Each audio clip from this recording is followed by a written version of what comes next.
시작하게 되면서 다시 잡혀서 로마로 압송이 되게 됩니다.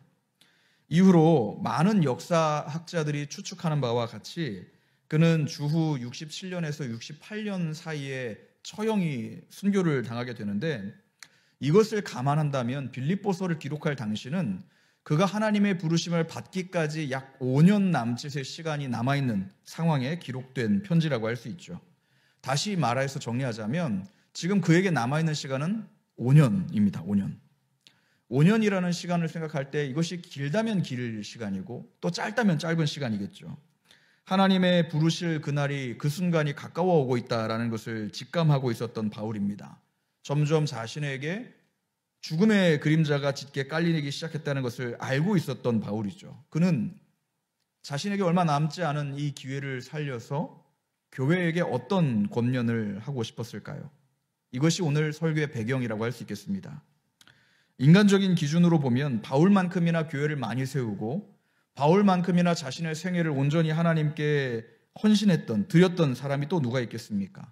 그는 분명 위대한 사도였고 능력의 전도자였고 하나님께 붙들린 바 되었던 믿음의 사람이었습니다. 하나님의 부르심을 받기까지 이제 얼마 남지 않은 시점에서 그의 지난 날들을 돌아보면 너무나도 많은 내세울 것들, 자랑할 것들, 위대한 업적들이 있었을 겁니다.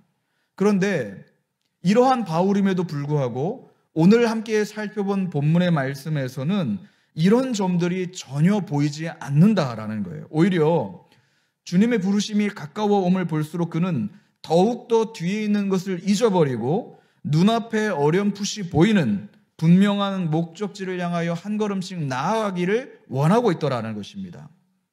여러분, 바울이 이 구절을 통해서 당시에 빌립보 교회에게 무엇을 말하고자 했을까요? 그리고 하나님께서는 오늘 본문의 말씀을 통하여서 우리에게 어떤 교훈의 말씀을 주실까요? 두 가지를 권면드립니다. 첫째로, 표대에 집중하십시오.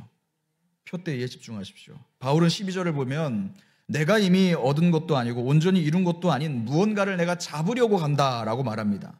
13절을 보면 그것을 내가 아직 잡은 것이 아니기 때문에 지난 것을 잊어버리고 앞에 있는 그것을 잡으려고 한다. 14절을 보면 표대를 향해서 하나님께서 부르시는 부름의 상을 위해서 간다라고 말합니다. 바울은 여기서 표대가 무엇인지, 부름의 상이 무엇인지, 그가 그토록 잡고 싶어 하는, 아직 잡은 것이 아니고 온전히 이룬 것도 아닌 그것이 무엇인지를 밝히고 있지는 않습니다. 그러나 바울이 작성했던 많은 서신에서 기록되어 있듯이 그가 지금 움켜쥐려고 하는 부름의 상이란 일평생 그를 따라다녔던 고난과 핍박과 환난과 괴로움, 그것들이 이제는 하늘에 충만한 영광으로 전환되는 순간을 말합니다. 주 곧 의로우신 재판장이 그날에 자신에게 주실 오직 자신만을 위하여 예비된 면류관, 의의 면류관, 결코 시들지 않는 영광의 관이라고 설명하고 있죠. 수년 전에 어떤 예능 프로그램에서 이런 프로그램을 했었는데요. 참가자들이 각기 얼음을, 이제 사각형 얼음을 받고요. 제한 시간까지 이것을 잘 보관해서, 냉장고에 넣는 거 없이 잘 보관해서 가장 큰 얼음을 보관한 사람이 1등이다. 이런 게임이었습니다.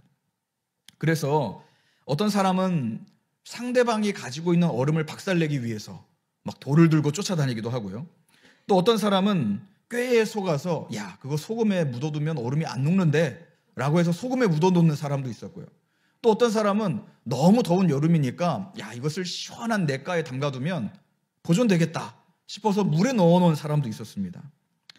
아시는 분은 아시겠지만 얼음을 소금에 넣어두거나 흐르는 물에 담가두면 정말 빠르게 녹는다고 합니다. 참가자는 이것을 뒤늦게 알고는 다 녹아서 없어져 버린, 물이 되어버린 이 얼음 조각을 바라보며 허탈해하던 표정이 아직도 기억이 납니다. 성도 여러분, 마찬가지로 우리가 주님을 위해서 한평생 수고하고 내가 믿음을 지키기 위해서 고생해서 얻게 될 상급, 면류관이 이 땅에 잠깐 있다가 썩어질 것이라고 한다면 여러분, 그것이 얼마나 우리에게 허탈하겠습니까? 금방이라도 안개처럼 사라져버릴 것이라면 이것이 우리에게 어떤 의미가 있겠습니까? 그러나 바울은 우리에게 주어질 부르심의 상이 이 땅의 것이 아니라고 말합니다.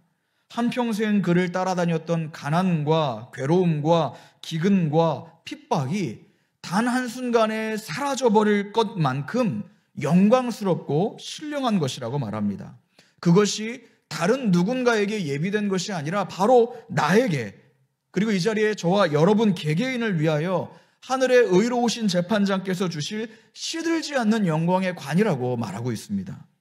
그리고 아직 주어지지 않는 그 영광의 관을 얻기 위해서, 그것만을 바라보고 그것을 얻기 위해서 앞으로 전진한다라고 말하죠. 이러한 의미는 이 성경 원어에서 조금 더 강조되고 있는데요. 12절을 보면 잡으려고 달려간다, 13절에서 잡으려고, 14절에서 달려간다. 이 짧은 구절에서 잡기 위해서 달려간다라는 표현이 2번씩이나 반복이 되면서 강조하고 있습니다. 이것은 완전히 그것을 쟁취하기 위해서, 내가 그걸 완전히 붙잡기 위해서, 그 유일한 목표를 이루기 위해서 그 순간만을 바라보고 전진한다라는 거예요.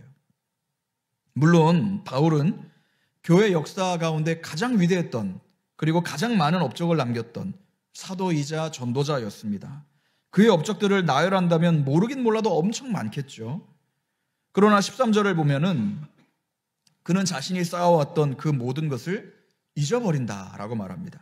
조금 더 정확하게 번역하자면 내가 의식적으로 계속해서 잊어버린다라는 거예요. 마치 기억력이 감퇴해서 내가 잊고 싶어 하지 않았지만 이게 아니라 내가 의식적으로, 내가 일부러 이것을 계속해서 잊어버린다라는 의미예요.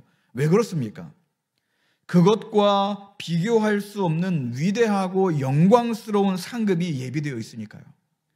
하나님께서 주실 은혜와 영광과 비교하자면 그간 내가 쌓아왔던 업적들, 내가 행해왔던 봉사들, 내가 행해왔던 그 작은 헌신들, 너무나 이거 사소하고 보잘것없기 때문이죠.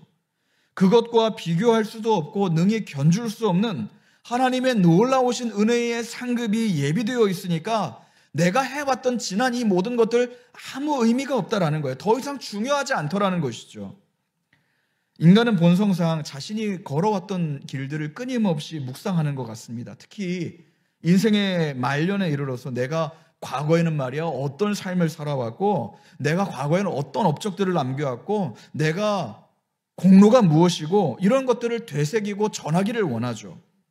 어쩌면 인생의 많은 발걸음들을 앞서 걸어오셨던 이 자리에 1, 2남 전도의 여러분들을 비롯해서 우리 모두가 다 이런 성격을 가지고 있는지도 모르겠습니다. 그러나 여러분 반드시 기억하십시오. 우리가 하나님 앞에서 어떤 행위가 있든 어떤 공로가 있든 그것은 장차 우리가 누리게 될 영광과 좋게 비교할 수가 없습니다. 내가 남들에 비해서 대단한 헌신을 했다 할지라도 그것은 하나님 보시기에 먼지에 불과합니다. 그것과 가히 견줄 수 없는 영광의 면류관이 우리를 위해서 예비되어 있습니다. 그 상급이 너무나도 대단한 것이기 때문에 그 상급 앞에서 내가 지난날 행해왔던 헌신이나 공로나 업적들은 온데간데 없이 잊혀지는 것이고, 그 상급이 이 땅의 것과는 달리 영원한 것이기 때문에 내가 그것을 붙잡기 위해서 지금 전진하고 있는 것 아니겠습니까? 우리 사랑하는 성도 여러분, 그리고 하나님 앞에서 헌신을 다짐하는 우리 1, 2남 전도의 여러분, 장차 우리가 누리게 될 그 영광을 바라보시길 바랍니다. 그 표대를 집중하며 주목하시기를 바랍니다. 그 영광스러운 면류관을 얻기까지 뒤를 돌아보지 말고 표대를 향해 나아갈 수 있는 여러분들 되시기를 주님의 이름으로 축원합니다. 두 번째로, 부르심의 상을 얻기까지 계속해서 은혜를 사모하십시오. 계속해서 은혜를 사모하십시오. 여러분, 우리가 표대를 향하여 전진하는 것은 내 힘과 내 결정과 내 뜻대로 되는 것 같아도 사실은 우리를 움직이게 만드는 은혜가 없이는 불가능한 일입니다. 다시 말해서 우리가 일생 가운데 복음을 전해 듣고 복음에 우리의 굳어진 마음이 부드럽게 녹아내리고 구주 되신 예수 그리스도를 영접하고 내 나라와 내 명성이 높아지기를 원했던 마음들이 철저히 무너져서 주님의 나라와 주님의 이름만이 높임 받기를 원하는 이 모든 상황들은 오직 은혜로, 은혜 가운데 이루어집니다.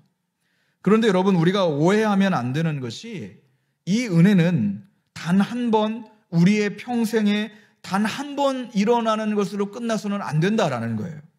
단 한 번 우리의 발걸음을 멈춰 세우고 하나님을 향하여 돌아서게 만든 것으로 끝나는 것이 아니라 지속적으로 표대를 향하여 나아가게 하시고 뒤는 잊어버리고 앞만 보며 걸어가게 하시며 그 생명의 면류관을 얻기까지 포기하지 않고 우리를 걸어가게 하시는 이 모든 것이 은혜가 없이는 불가능하더라는 것입니다.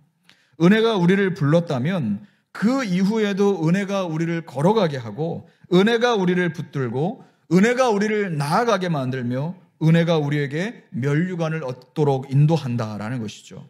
다시 말해서 지속적인 은혜가 우리에게 필요합니다.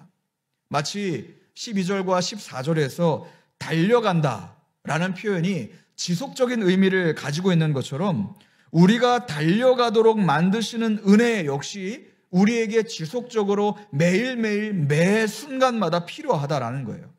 우리의 하루하루 날마다 주어진 상황과 형편 가운데 은혜의 공급이 필요합니다. 또 이것을 바꿔서 말하면 은혜에 대한 간급함이 필요합니다. 은혜에 대한 사모함이 필요합니다. 은혜를 누리는 삶을 내가 갈망해야 한다라는 거예요. 18세기 신학자 조나단 에드워즈는 이렇게 말합니다. 과거에 경험했던 체험에 의존하면서 더 이상 은혜와 거룩을 갈망하지 않고 더 큰 은혜를 사모하지 않는 것은 가짜 믿음이라고 말입니다. 오늘날 많은 사람들이 어쩌보면 이러한 거짓 만족감, 가짜 만족감에 사로잡혀서 더 이상 은혜를 사모하지 않습니다. 과거에 그 뜨거웠던 경험이 있었으면 됐지 라고 말이죠. 그러나 여러분, 이것은 옳지 않습니다. 사도 베드로는 말합니다. 베드로전서 2장에서 갓난 아기들 같이 순전하고 신령한 젖을 사모하라. 이는 그로 말미암아 너희로 구원에 이르도록 자라게 하려 함이라. 너희가 주의 인자하심을 맛보았으면 그리하라 라고 말이죠. 말씀을 다시 띄워주시길 바랍니다.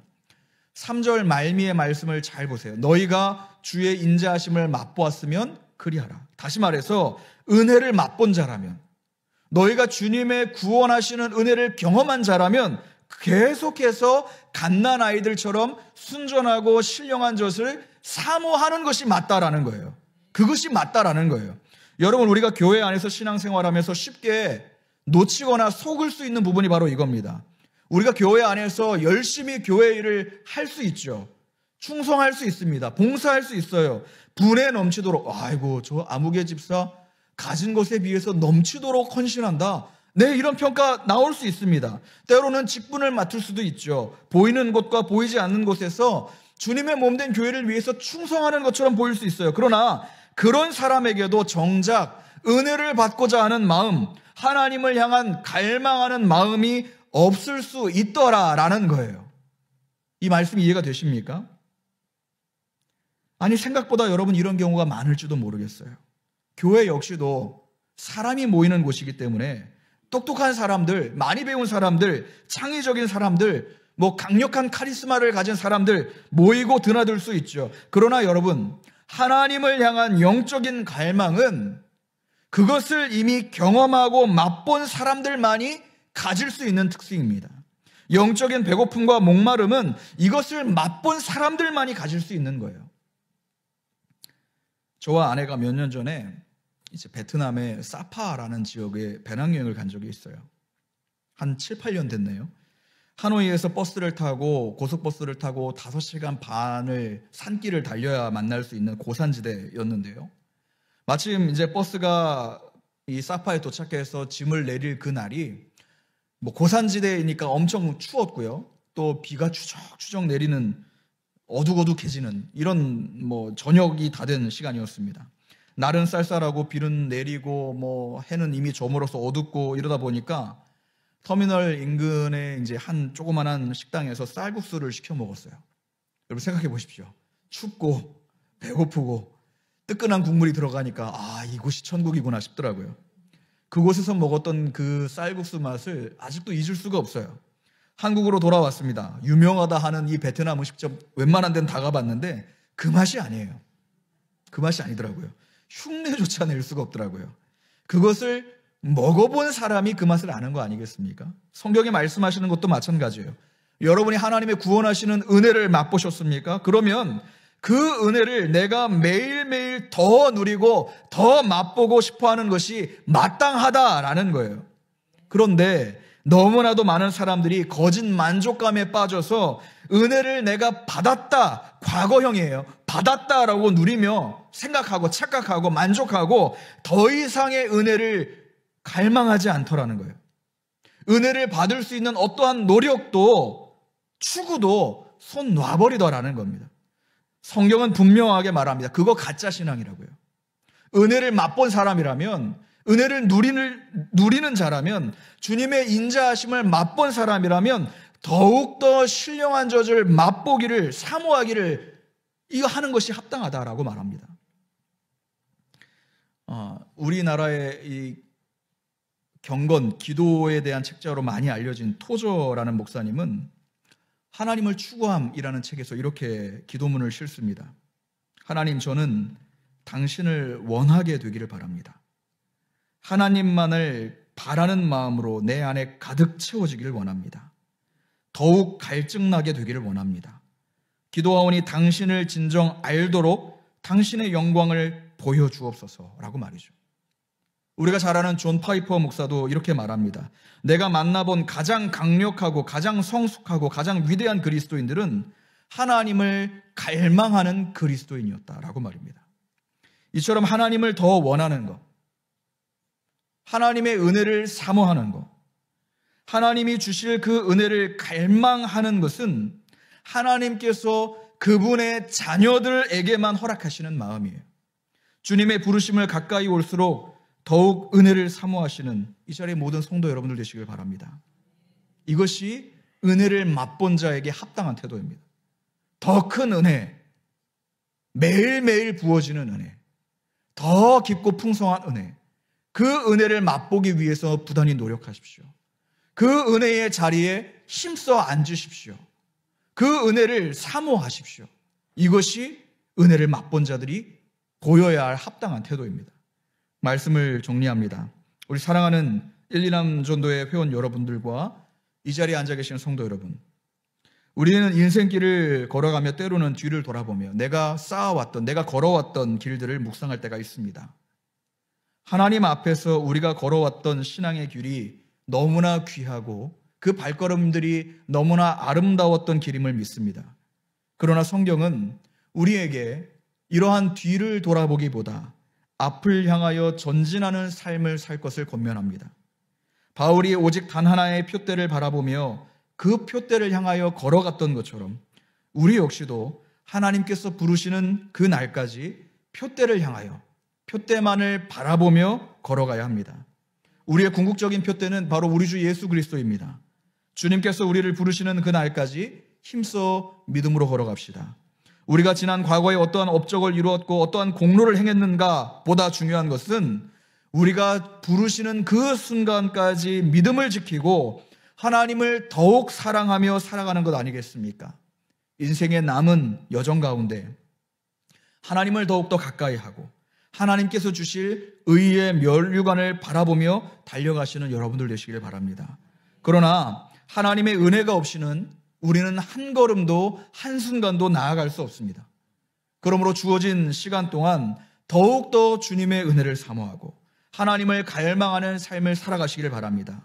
우리의 신앙이 과거의 어떤 특정한 뜨거웠던 그때만을 추억하는 것으로 머물지 말고 매일마다 새롭게 우리 주님의 은혜를 구하며 매일 더욱 주님의 은혜를 갈급해하고 목말라 하는, 그래서 은혜로 살아가는 이 자리에 모든 1, 2남 전도의 회원 여러분들과 우리 모든 성도 여러분들 되시기를 주님의 이름으로 축원합니다.